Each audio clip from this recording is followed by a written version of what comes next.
and take back your power. With your AM 950 weather, I'm Brett Johnson. An air quality alert is in effect today as we expect sunny skies and smoke with a high near 80. Tonight, partly cloudy with a low around 60, and Thursday, sunny with a high near 78. Mavericks Real Roast Beef in Roseville sets the standard for savory satisfaction. Experience the perfection of their Philly steak, turkey bacon, avocado, and more. Elevate your meal with freshly fried fries or onion rings. Visit mavericksbeef.com or visit them off Lexington and Roseville. Mavericks Real Roast Beef. Portions of the following program may be pre-recorded.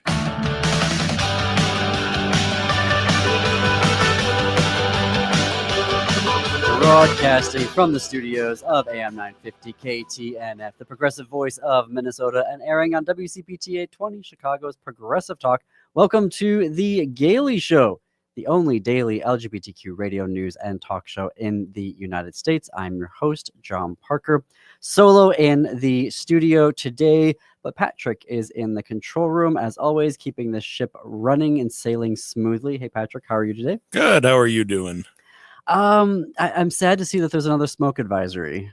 I feel bad for Canada having to deal with all of these wildfires. It's a lot to be dealing with, I'm sure, and then also for us to be dealing with the smoke. It's a lot. It's a lot for folks right now who have to stay indoors. If you are listening in the 2 p.m. Central Hour, we can take your calls at 952-946-6205, 952-946-6205. What is on the show today?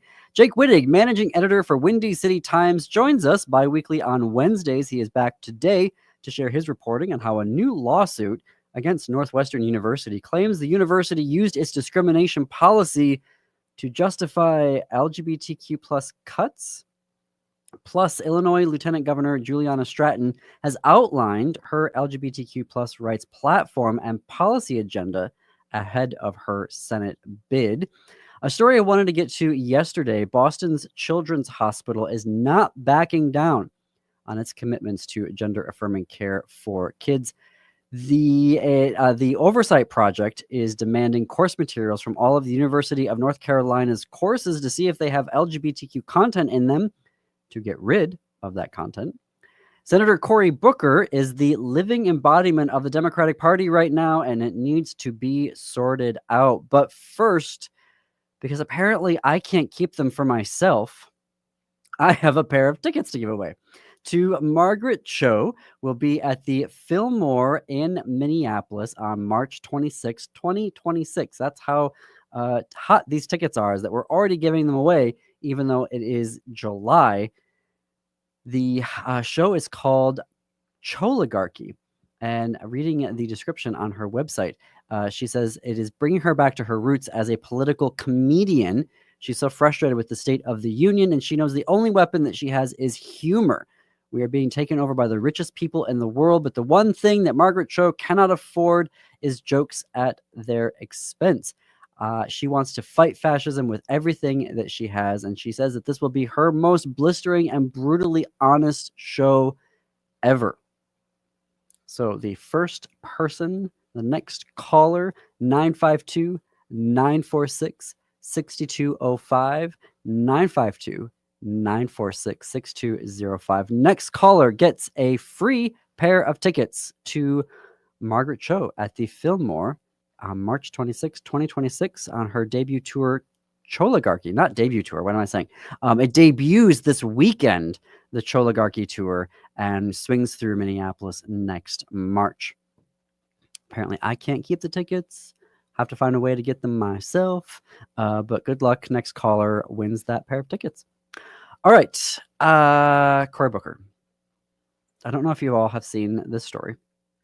It happened yesterday on Tuesday in the Senate. Senator Cory Booker of New Jersey went off in the chamber, angrily screaming, according to the Associated Press, at two of his colleagues in the Democratic Party.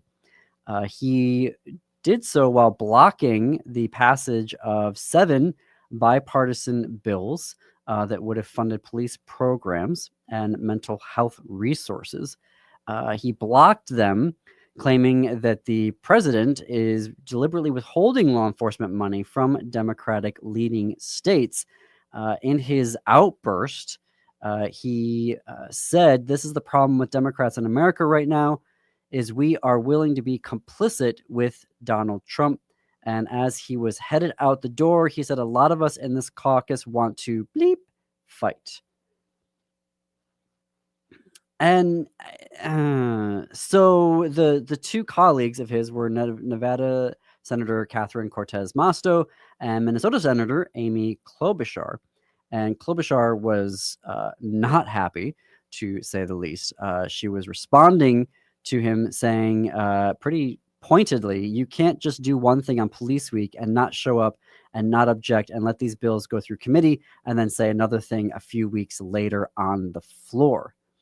Klobuchar and Cortez Masto saying that the bills were in committee and they were unanimously passed, rather, in committee. Senator Booker on the Senate floor was saying, "I see law firms bending the knee to this president, not caring about the larger principles." He said, along with universities that should be bastions of free speech. He also added, "You want to come at me that way, you will have to take it on with me because there is too much on the line." I'd be interested in your take. If you want to call 952-946-6205, 952-946-6205. We all, it is a pastime in America, and I'm guilty of this as well, to sit down and list all of the failures of the Democratic Party. But it is hard, and it's being Senator Booker right now is emblematic of this problem, where we're getting all of the text messages, we're getting all of the emails, donate, donate, donate. This is the worst president in the history of the country. He's destroying America, et cetera, et cetera. We've all gotten these texts, right? And if you tune in to MSNBC, they're all on there, the Democratic leaders talking about what a threat to democracy MAGA and the president are. Okay. So they're asking for our money to save America from MAGA and Trump. They're on MSNBC and they're in all of the newspapers and everything and going on the podcasts and creating their own content, talking about how he's the most dangerous president to the republic and that we're about to lose our democracy. But then they want to say, well, we can do both things. We can pass bipartisan legislation and we can fight Trump. Okay. How does that work? I guess is what I'm trying to figure out. For instance, Senator Booker, who, in April gives this huge, long filibuster, breaks the record, and then a month later is voting for Jared Kushner's dad to have an appointment in the Trump administration. A guy that was convicted on some pretty egregious crimes. He was the only Democratic senator to join the Republicans in the appointment for Charles Kushner. And he can say things, like, oh, well, many, many years ago, they were supporting me in my first campaigns. And before they, turned into MAGA, Ivanka and Jared, they were Democrats. They were supporting Hillary Clinton, etc. Well, they're MAGA now. They're very clearly MAGA. And the Kushners are slumlords. And he went to prison. These are pretty egregious crimes. So he comes in, so Senator Booker, comes in there and says, why are we need to fight. We need to effing fight right now. Okay, then why are you all then going and doing this other stuff? And supporting why are we picking and choosing the things that we're supporting and the things that we're not supporting? And I think that is the frustrating thing. There was a new poll that came out last week where the Democratic Party was like at an all-time low or was around the all-time low in terms of popularity with the American public. And I think that partially is because a lot of folks in the party, a lot of folks, a lot of progressives, a lot of independents are going, what are you about? What are you about? And this is the question that Democrats are going to have to figure out here. Are they going to be a minority party that is just in dissent across the board or not? And I think it's hard for folks, and like myself, frankly, trying to figure out what is the party for right now. Is bipartisanship the point right now? If you are going to go on MSNBC, if you're going to send me text messages day and night saying that Trump is the greatest threat to American democracy ever, then why are we doing bipartisanship with him right now? And that's not a rhetorical question. I'm trying to answer this for myself. You know, when the Republicans are in the minority, when they were in the minority, they don't block everything. Apparently, there are areas where they do go along with it. They did go along with the Democrats, but on the whole, they were a minority party, and they took every opportunity to talk about how everything that the Democrats do is horrible, horrible, horrible. And they blocked basically everything that they could block. Now, I understand in Congress right now, the Democrats do not have that ability to block things. They do have the filibuster, which can slow things up in the Senate. They don't have the votes to stop things in the House. But what are the values of the party right now? I think that's what everyone is trying to figure out. If your tent is too big, then what do you stand for? And frankly, I don't care about disaffected Trump voters. You know, I don't care what these folks that didn't bother to take the time to research anything, that believed all the lies, that believed everything in Fox News, that berated people like me, probably you, listener, right now, berated you, made fun of you when you were like, wait a minute, Trump is going to do this, Trump is going to do that. It's all laid out in Project 2025. And they made fun of us and they denigrated us. And now they're realizing what they voted for, that we were right all along. I don't think they get to have a say in the Democratic Party. And I don't want them to have a say in the Democratic Party because they were not responsible citizens. And just because they don't like something that Trump is doing, do they actually not believe in MAGA anymore? But the Democratic Party, I feel like, is going to have to figure out what exactly are they for. And being anti-Trump is not enough, particularly when you say your brand is, we're anti-Trump, but then we're going to find all these areas of bipartisanship with Trump.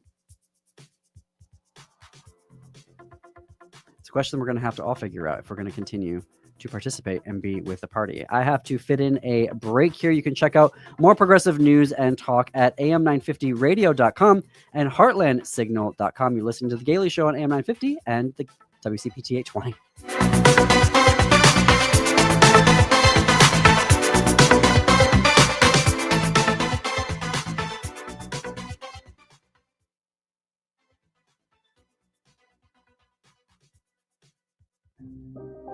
Hi, this is Laura with Food Freedom Radio, and I invite you to discover 2 local grocery stores with a global fare. Market Fresh, south of Rosedale, carries fresh vegetables, quality meats, seafood, and a wide variety of grocery staples, all in a welcoming store. Shanghai Wholesale Market is in the St. Paul Midway area, and it's a food warehouse open to the public.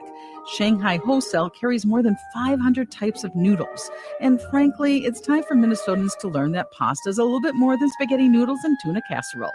There's sweet potato, bean, rice, fresh, frozen, rye. It's a paradise for those seeking gluten-free pasta. Also, both Market Fresh and Shanghai Wholesale Market seek to buy local, so you can look for local quail eggs, unique cheeses, and Minnesota-made tofu. Open the door to food abundance. Discover Market Fresh, your local Asian food store just south of Rosedale, and Shanghai Wholesale Market, your local international food warehouse north of Menards in the St. Paul Midway area. You can't have too much pride, and Fargo-Moorhead Pride is proving it again this year, August 8th through 11th. It's one of the region's largest pride celebrations, drawing people from across Minnesota, the Dakotas, and even Canada. Just a little over 3 hours from the Twin Cities, you'll find 4 days packed with celebration, community, and fun at Fargo-Moorhead Pride. It all kicks off Thursday, August 8th with a family fun night trivia, and a karaoke party. Then Friday features an all-ages drag show and a high-energy dance party. Saturday brings a 5K fun run, patio palooza, and the big Pride Block party. And on Sunday, everything wraps up with an interfaith service and the Pride Parade through downtown Fargo. Pride in the Park is one of the weekend's biggest events, offering food trucks, community vendors, and live entertainment everyone can enjoy. Make the road trip and show your pride at Fargo Moorhead Pride, August 8th through the 11th. Full schedule and details at fmpride.com. Margaret Cho is coming to Minneapolis, and she's not holding back. Choligarchy is Margaret Cho's new comedy tour that's tackling power, privilege, and the madness of modern America. Frustrated with the State of the Union? Well, so is Cho. She's turning that rage into her most blistering, brutally honest show yet, taking on racism, homophobia, and sexism with her signature wit and fearless comedy. Don't miss Margaret Cho at the Fillmore in Minneapolis on Thursday, March 26th, 2026. Tickets on sale now at Ticketmaster.com. That's Ticketmaster.com. Four Sisters Farmers Market is more than a place to shop for delicious organic food. It's a celebration of Indigenous culture, food sovereignty, and community. Now in its 11th season, the market offers healthy, affordable, culturally appropriate local foods every Thursday from 11 to 3. Located on the American Indian Cultural Corridor off Franklin Avenue, Four Sisters Farmers Market is a project of NAGTI. Every Thursday now through October, discover more about Four Sisters Farmers Market by visiting nagti.org.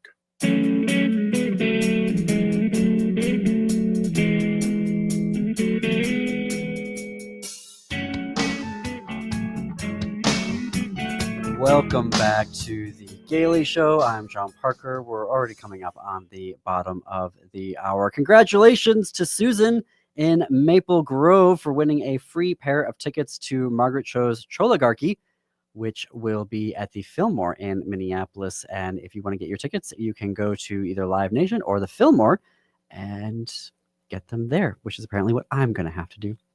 Patrick, you had a really good point in the break that you were mentioning off air. Would you like to share that? Because I was like, that is a really good point that you're making when it comes to the Democratic Party. Yeah, because it's kind of goes back to tangentially what you were talking about in the last second. We had Bruce recording his show earlier, and he talked about why are Democrats always expected to be bipartisan? Why do they always have to make concessions to the Republicans? The Republicans, they're never expected to be bipartisan with the Democrats. They just go, you can go, you know what, yourself. We're not going to do anything with you. We're not going to do anything for you. We're not going to do anything that's considerate of you. You're losers. You're in the minority. Mm-hmm. And the Democrats are expected to be completely different. And the Republicans know it because they'll always run and say, well, you didn't think about us. Yeah. It is a complete double standard. The Democratic Party is held to, and I know it is a national pastime. Like, everybody seems to have an opinion on everything that's wrong with the Democratic Party and how what they're doing is not good and da-da-da-da-da. But is it enough to just say we're against Trump right now? I don't know. I don't think it is. I haven't heard anybody saying we're going to have to hire, and I have a plan for hiring 500,000 federal workers on day one in January of 2029. We don't have people talking about Supreme Court reform, which needs to happen exactly on January 1st or January 15th, whenever inauguration is in 2029. Otherwise, this court will overturn anything a next Democratic president tries to do. And so it just seems like we're supposed to just ride with this, okay, we're against Trump train. Well, we're already there. If you start being bipartisan suddenly, and we got to work with them on the good things, what does that mean? And to your point, Patrick, why do we have to be bipartisan? Everything that this thing is doing is blowing up the norms. Why are we still trying to cling to norms that don't exist anymore? Case in point. I don't know if this is case in point, but I want to give a lot of props to Boston Children's Hospital right now. They are doubling down on their commitment to gender-affirming care for trans youth, saying that they will not be bullied by the current administration. They are alone in this. Hospitals across the country are bending the knee, if you will. They're just giving up on providing health care to trans and non-conforming kids. And I want to be very mindful about what we're talking about here. There's this idea wrong idea that all trans kids are having surgeries right now. That is not true.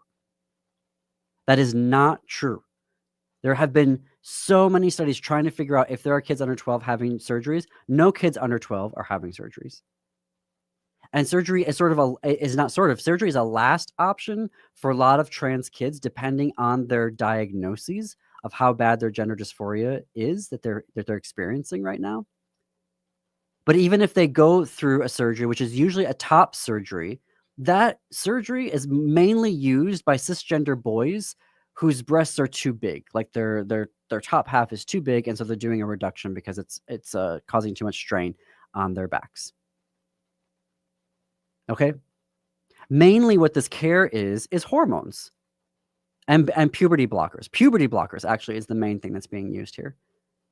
And if you stop puberty blockers, then puberty starts up again. There you go. It doesn't have lasting effects.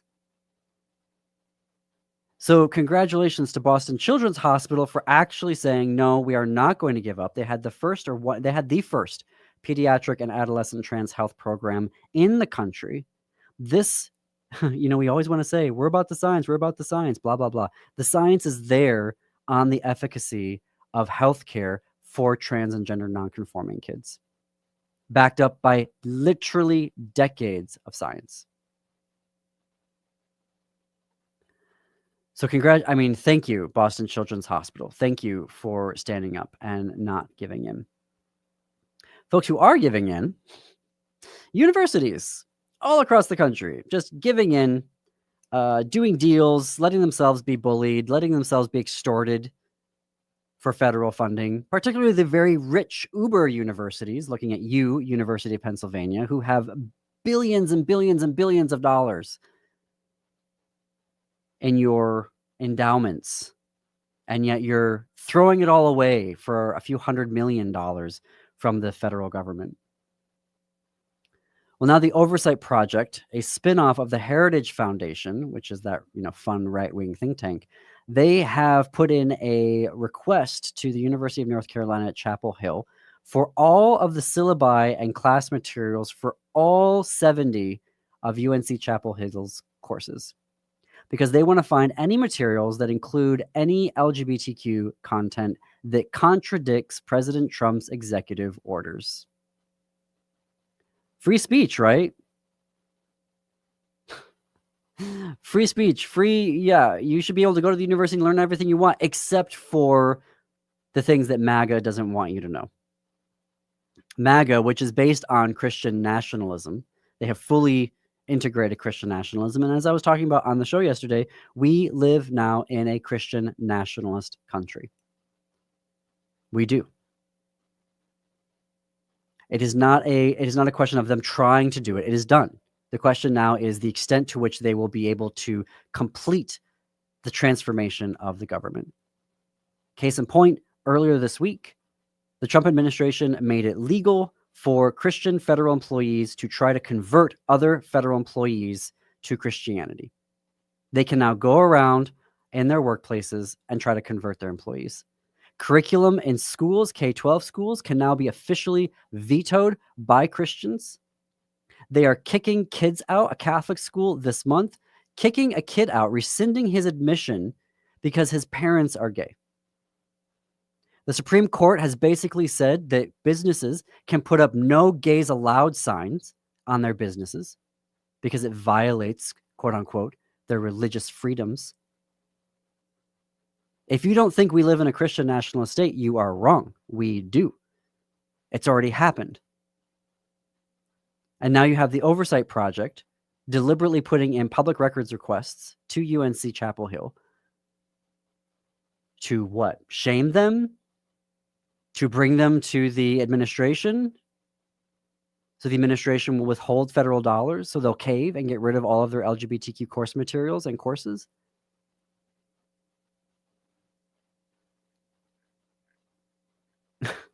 It is a very, very scary time out here, and the institutions that should be fighting back are not fighting back, which is why when we see Boston Children's Hospital, thank you, Boston Children's Hospital, and thank you to all of the faculty at UNC Chapel Hill who are not going to turn in their materials to right-wing MAGA Christian nationalists. We are going to take a break here. When we come back, we're going to have Jake Wittich from Windy City Times. Stay tuned. You are listening to The Gailey Show.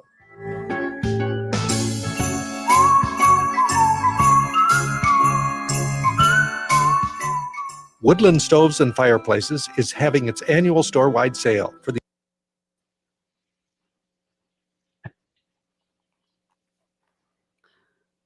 Ooh, you just missed my rant. I'm ranty this week.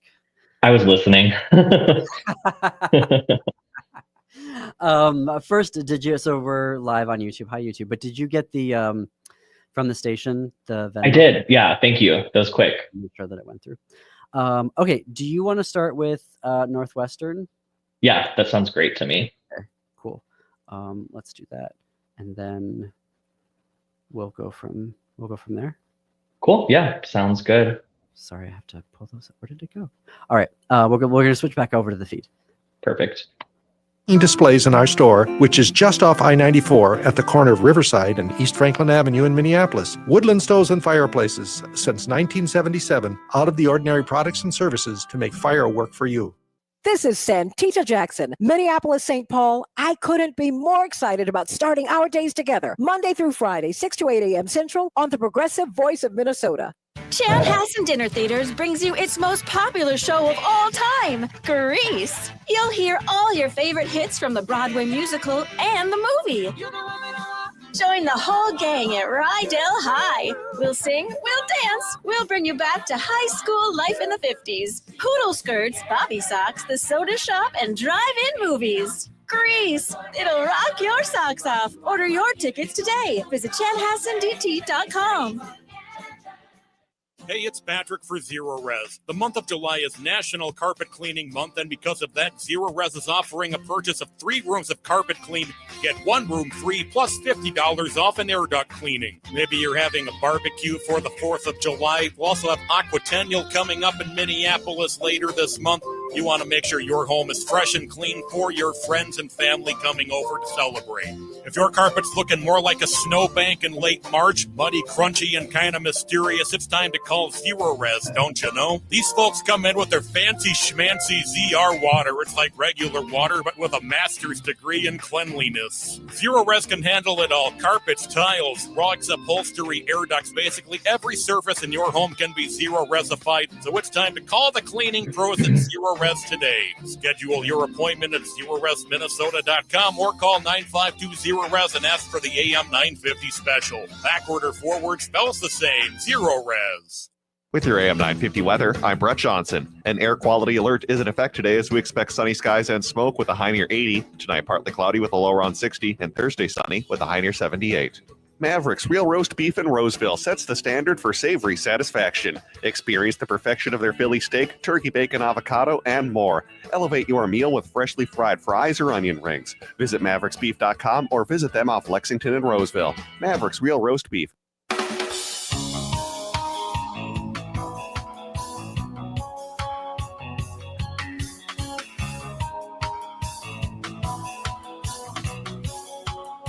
Coming to you from the studios of AM 950 KTNF, the progressive voice of Minnesota, and airing on WCPT 820, Chicago's Progressive Talk.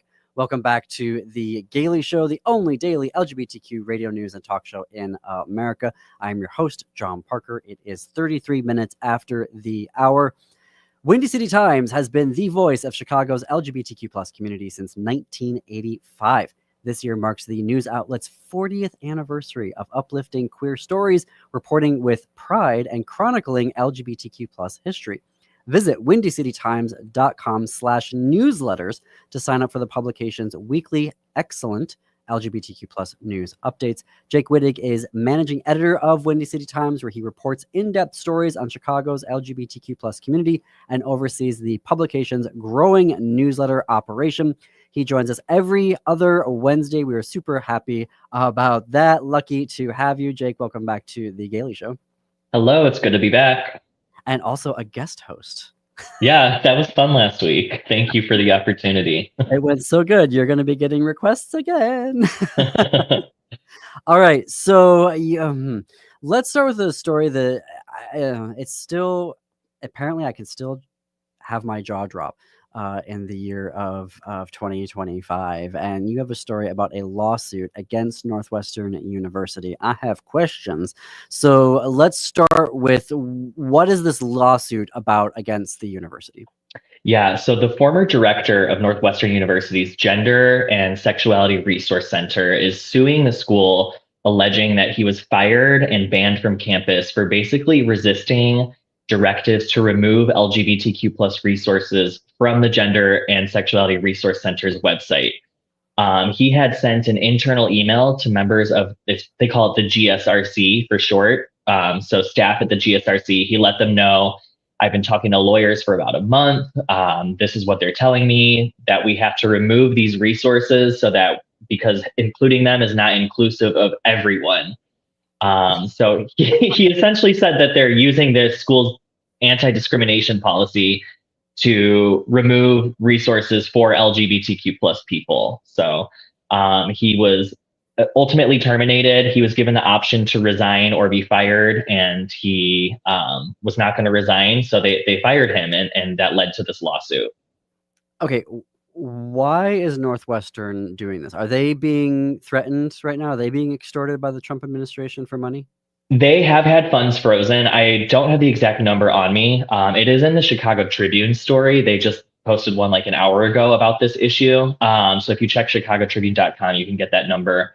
But they have had funds frozen, and this is resulting from the Trump administration's anti-DEI executive orders. The GSRC, actually, its website went down around February as they were scaling back its digital presence in the wake of these anti-DEI executive orders. And then it came back up in May with all mentions of LGBTQ content scrubbed from the website. It baffles me because this is the Gender and Sexuality Resource Center, and they can't list resources relating to gender and sexuality. It's very baffling. I mean, the last time I checked, heterosexual people have a sexuality. Right. Yeah. Yeah. And these resources were to things like the Trevor Project, the Trans Lifeline, information on gender affirming care, gender neutral bathrooms, and chest binders, things like that. Certainly if a heterosexual or cisgender person wanted to access these things, they could, they're not excluding anyone by making sure they're including trans and LGBTQ people, Offhand, do you happen to know the size of the endowment of Northwestern University? I don't, not offhand. It's just when I see these big universities, Northwestern being one of them, and they've got billions of dollars in their endowments, and they're basically throwing people under the bus for a few $100 million. I'm like, you all can't hold out until or fund that or make up that funding in another way with your endowments. It's just the complete lack of Yeah. According to their investment office, it's about $14 billion. So to your point, yes, you can take the hit, Okay. So they're scrubbing, they're just erasing all of their LGBTQ students. Tell us more about Abtahi. Yeah, so he started as director of the GSRC, I think around 2021. I'll have to double check that date, but it was around then. And he was actually going to be transitioning to a new role within the alumni office when all of this went down. Within weeks, he was supposed to transition to that new role, but then instead they fired him. So that's about all I know. I obviously would have loved to talk to him. I spoke with his lawyer, who gave me a pretty generic statement, it's unfortunate when we have to take matters like this to court, but luckily we have this public forum to see things through. But that's about all I know exactly. I would love to talk to him. It's just harder when there's litigation in progress. Mm-hmm. And that's why Northwestern also declined to comment on this to me as well. Mm-hmm. Were you able to get copies of the emails? Yeah, they're attached to the lawsuit. And yeah, it's pretty crazy. It is him saying they're using this discrimination policy to allegedly, using this discrimination policy to remove these resources. And Illinois has a very robust Human Rights Act. Yeah. And so this is the thing that I guess is going to have to be, I mean, are they willing to give up? How do I want to phrase this? They're being extorted by the federal government for however X number of money, but they can also be sued, particularly in states like Illinois, Minnesota, New York, California, where there are state laws under which they can be sued for doing stuff like this, which then puts them even more in a situation where, if you're acting in violation of state law, you are legally culpable for all the damages that you are, doing there. Yeah, and it's tricky with the law. I don't know if I do know with the lawsuit, what they're arguing is they violated the Whistleblower Act by firing him because he had sent this internal email to the staff, and that's why they fired him. He was a whistleblower in that case. They're not necessarily arguing he was discriminated against, but I'm not a lawyer. I wish I had the ins and outs of all of that, but yeah. I don't know. I feel like there are enterprising lawyers that could make a case out of the deliberate erasure of resources to students on the basis solely that it's LGBTQ related, so on the identity. I feel like a lawyer could make a case of how that is violating students' rights. I also wonder, what is the Illinois Attorney General doing about all of these things? Whether it's stuff rolling out at universities right now, like Northwestern, or even these gender affirming care bans. We have the Illinois Human Rights Act that says you can't discriminate based on many things, including gender identity and sexuality. I don't know. I've been reaching out. I'm trying to find some answers, but I would like to know more. What is the IAG doing? Yeah, I will really stay tuned to your reporting to find out if you can get any comment out of their office. It also just makes me wonder why universities are not pursuing a First Amendment constitutional argument here that they have the right to offer whatever they want to offer to their students. And also students have a right to have, to expect curriculum and programming and books that are LGBTQ related. If the government cannot compel someone to write happy gay marriage on a cake, how can they compel people to completely eradicate all mention of LGBTQ people from their college campus? It just doesn't. It makes no sense. And I don't get why everyone is just buckling under this pressure. Why isn't anyone going to stand up? It's great you were talking about Boston Children's Hospital before the break and how they're standing firm and defending gender affirming care for youth. We need more of that right now. At least try and challenge this. Yeah, Lurie's in Chicago. Didn't they just shut everything down too? Or was it a pause? They paused everything earlier this year, but two new hospitals, U Chicago, stopped everything, and then same with Rush University. Rush is at least trying to work with trans advocates, from what I've heard, to see what they can do to reverse this pause. But it sounds like U Chicago made the decision without engaging the community too much. I also think it's a bold move to presume that there are folks within the queer community, the progressive community, elsewhere, Dems, liberals, independents, that the presumption that we're going to be nice, that we're going to forget this somehow, if in the event that Democrats and progressives ever get back into power. How do they know we're not keeping a list? I certainly am. Yeah. I know. You know what I mean? We're Yeah. going to remember this Board of Trustees of Northwestern University. We're going to remember this. Even here in the media, I'm not going to let this go. Yeah. No. If this comes back, if they somehow magically in 2029 turn this around and restore all of this stuff, there's still going to be hell to pay. I wouldn't trust anyone who, you restored this, but you also took it away in the first place. I'm not going to trust you, No, absolutely not. But there are still some politicians that are trying to say, we stand by you. Democratic politicians, Lieutenant Governor of Illinois, Juliana Stratton, is running for Senator Durbin's seat, and she has just unveiled her platform as it relates to the queer community. What can you tell us about that? Yeah, so she did an interview with me. I'm trying to interview all the major candidates in this race. So that includes Juliana Stratton, U.S. Rep. Robin Kelly, who I actually spoke with last month and talked about on the show before, and then U.S. Rep. Raja Krishnamurti, who I'm still trying to set up an interview with, but I did see him this morning. There was a ceremony honoring 60 years of Medicaid, Medicare, and stressing the urgency of fighting these cuts. But back to Juliana Stratton, or as they call her, LG, which to me stands for Lady Gaga, but the Lieutenant Governor, her LGBTQ platform is pretty robust. You know, Illinois has established itself as a bit of a safe haven for LGBTQ plus people. We have shield laws protecting gender affirming care and abortion care for people who might be persecuted from out of state. She's rolled out a lot of things under the Pritzker-Stratton administration, and her basic message is, I want to take everything we've done in Illinois and bring that approach to the national level. Wow. So are there specific things that she has called out that she's going to advocate for if she's elected to the Senate?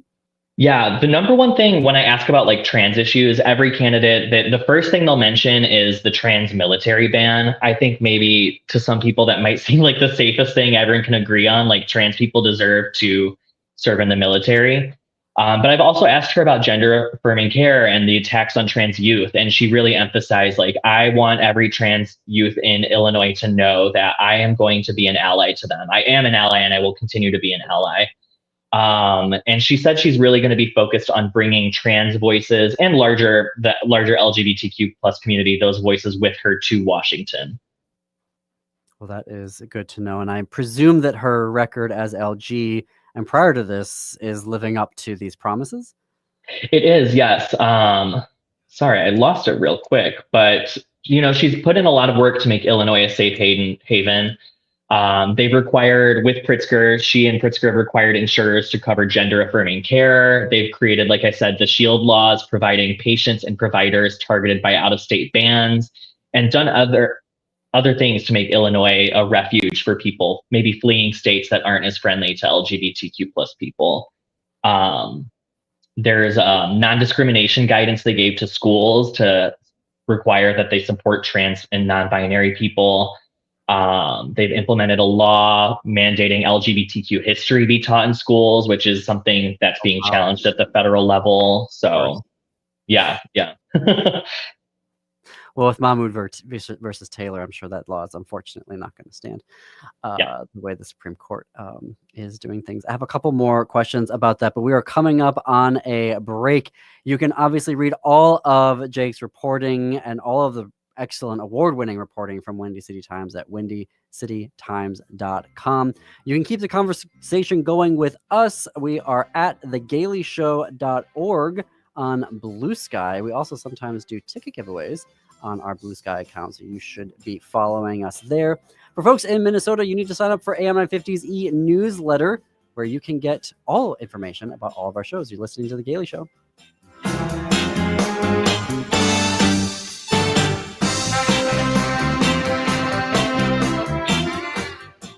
The Zero Res Master Certified Area Rug Cleaning Team in St. Louis Park is having the biggest cleaning sale of the year. Clean one rug and get 20% off. 2 rugs, 25% off. 3 area rugs get 50% off your area rug cleaning purchase. Pickup and delivery options are available. We're getting into the heat of the summer. You're going to be having barbecues, friends and family over at your house. Your rug called that's tired of being stomped on, spilled on, sneezed on, and ignored like a salad at a barbecue. We treat your rugs gently, even the fancy ones you bought on vacation and immediately regretted. Wool, synthetic, braided, patterned, passed down from grandma. If it lays flat and collects dirt, we clean it. Schedule your appointment at zeroresminnesota.com or call 9520-RES and ask for the AM 950 special. Spell it backward or forward spells the same. It still spells, dang, that rug looks good. Zero Res. Hey, Francois, what are you packing for? Salut Laura, j'irai en tournée avec le truck de Nicolette's Macaron. You're going on tour with Nicolette's Macaron truck. Oui, je suis un groupie. Oh, you're definitely a groupie. What are your stops? Le Loring Park Arts Festival le 26 juillet et puis le State Fair.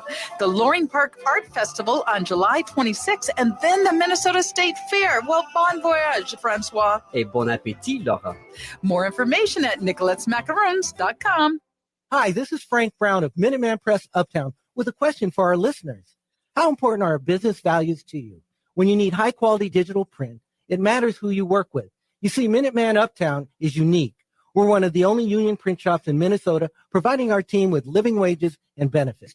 We believe in second chances for justice-impacted individuals who want to contribute to the community, and we are active in local issues. We've been in the streets standing up for racial, social, and economic justice.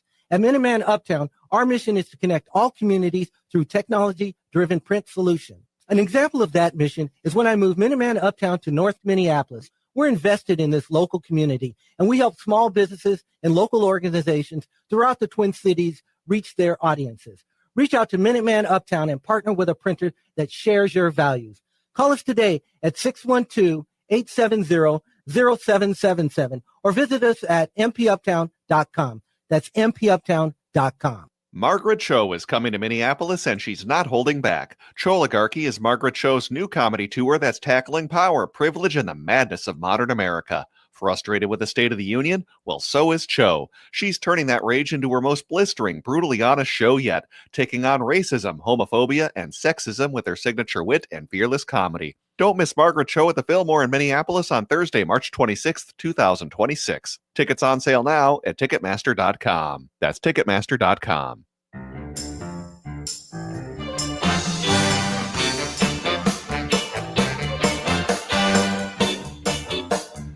Welcome back to The Daily Show. I'm John Parker. We are coming up here on the top of the hour. Jake Wittich is managing editor of Windy City Times, where he reports in-depth stories on Chicago's LGBTQ plus community and oversees the publication's growing newsletter operation. If you haven't subscribed, you need to. These are excellent newsletters. I read them every week when they come into my inbox. We were talking before the break about Lieutenant Governor Juliana Stratton and her campaign for Senator Dick Durbin's seat. It's an open Senate seat in next year's 2026 election. And Jake, in addition to the LGBTQ plus platform that she has just revealed, there's also a lot of economic issues that she is laying out there for folks. And can you tell us a little bit about that? Yeah, everyone's concerned about the economy right now. The middle class is especially struggling. So Stratton told me she is going to be very focused on middle class opportunity and affordability. And what she did when I talked to her is she pointed to the work she's done here in Illinois. They have raised our minimum wage to $15 an hour compared to $7.25 at the national level. And that was rolled out in stages over a number of years. So it would increase incrementally. So she said that's the blueprint that she wants to take with her to Washington. I wish I had asked this. I thought it in hindsight, is $15 enough? Is that a high enough minimum wage even? But I am curious to hear about that if I get another opportunity to talk to her about this. I mean, it would be curious to see the difference between what a living wage is in like Chicago versus, a more rural, city. Because I think in New York, Zohran Mamdani is proposing a $30 an hour minimum wage. And at first that's like, oh my gosh, like when you're here in Minnesota, there are professional positions that pay $30 an hour. But then when you look at the cost of living in New York City, you're like, oh, yeah. And maybe it's a matter of aiming high so that when you compromise, you meet somewhere that's still livable, That's a good strategy. I wish other folks knew somehow about that strategy. It took me years to figure out in my professional life, so.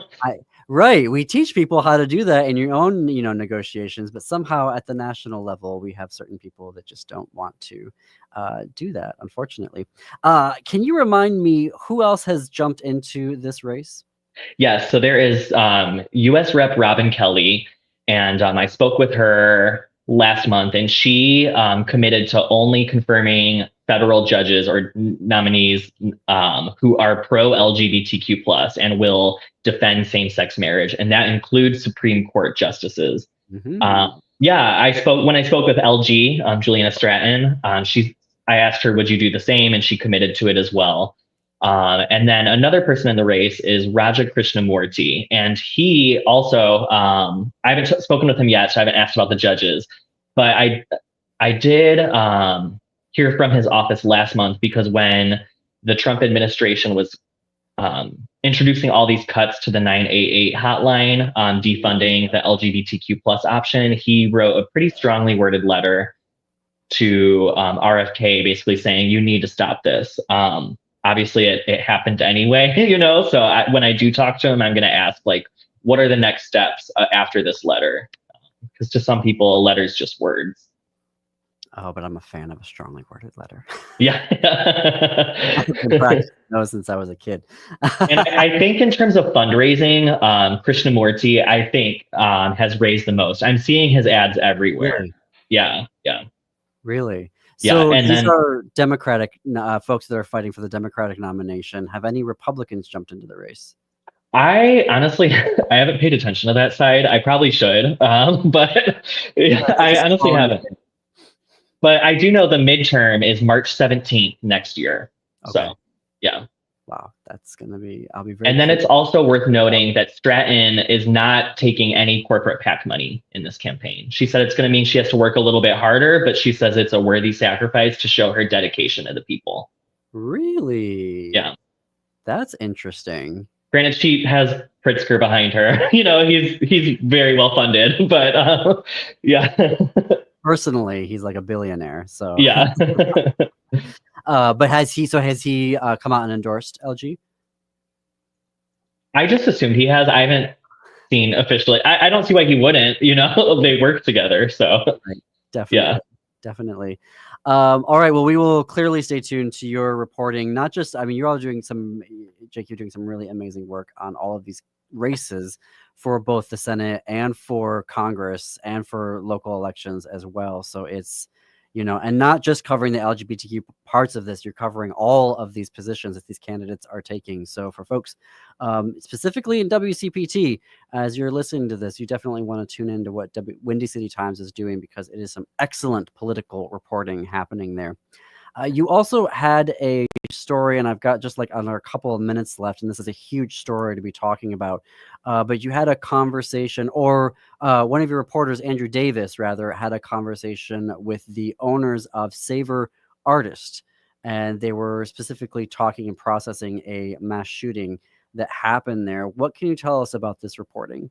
Yeah, so Artist is a new restaurant and soon-to-be bar. They were in the process of their liquor license application that opened around April. So it's very new, Black and queer owned. And on July 2nd, they were hosting an album release party for a local drill rapper. Her name is Mellow Buck. And unfortunately, it was really tragic. After the party had ended, there was a drive-by shooting, a mass shooting actually, that killed 4 people and injured 14 others. So really traumatic. And that's what they talked about with Andrew, is just the trauma they face. And the alderman, he was calling for the restaurant to be shut down permanently. This venue, the previous business there, had a tragic shooting as well. So it's just an unfortunate sight. Oh. Yeah, and the alderman was blaming the bar owners, but then they spoke with Andrew, and they also spoke with the publication Block Club Chicago to really defend themselves and say, we're business owners, Well, we'll have to stay tuned to your reporting. It's an excellent article, folks. I encourage you to do it. Thank you, Jake, for joining us today. We are at time. Thank you, everyone, for listening and or watching today. Up next on WCPT 820 is Choose Views with Richard Chu. On AM 950, it's the Matt McNeil Show. Stay tuned after that for Native Roots Radio. And then at 10 p.m. Central, Step into the Unknown with Greg Bakken on Ghost Box Radio. And until tomorrow, when we see you back here, keep it queer, America. Keep it queer. Thank you.